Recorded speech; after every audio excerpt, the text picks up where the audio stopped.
Hi, I'm Eliot, Challifour, manager of the Porsche Human Performance Centre, which is based at Silverstone, the home of British motorsport.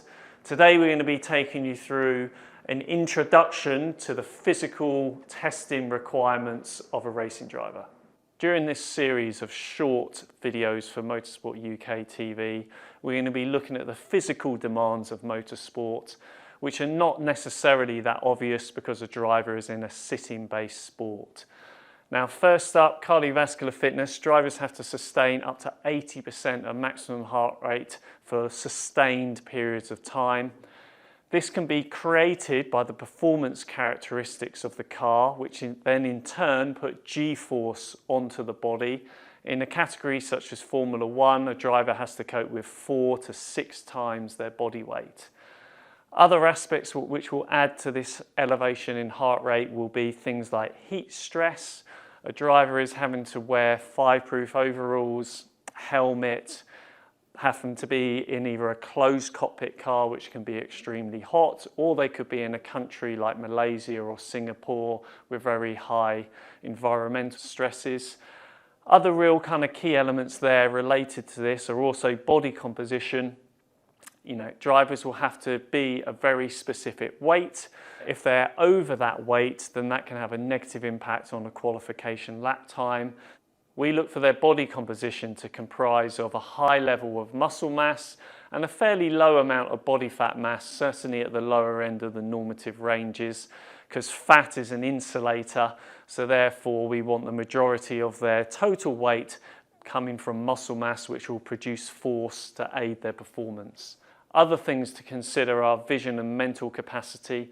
Motorsport is a highly complex sport with a high cognitive ability required by the driver. They need to be able to make decisions very quickly that have high consequences at a very high frequency. So having very good visions, reactions, mental capacity to deal with that is essential. And we don't want the physical stresses of motorsport to impede their cognitive performance.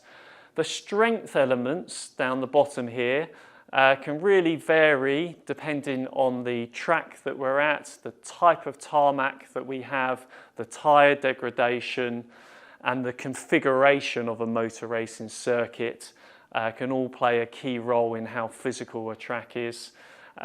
Also the car type, so the characteristics of a car, the G-force it places on the body, and whether or not it has power steering can make a really big difference to the physicality of the strength elements of driving a performance car. So grip and arm strength, especially in a non-power steering based championship, can be a very big demand for a driver's grip and shoulder strength. Neck and core strength are really key. So with the core strength, we're resisting the accelerational, decelerational and lateral forces on the body. And then also with the neck, a driver will need to be able to sustain holding their neck in an upright position, dealing with potentially 6 times the weight of their head and helmet, which under braking in something like a Formula 1 car could be 40 kilograms of force. And then leg strength too. A driver is having to apply a high level of force very quickly and consistently to be hitting the brake shapes that they need to hit to ideally perform on the track. Thank you for tuning in and watching the content from today on motorsport related fitness.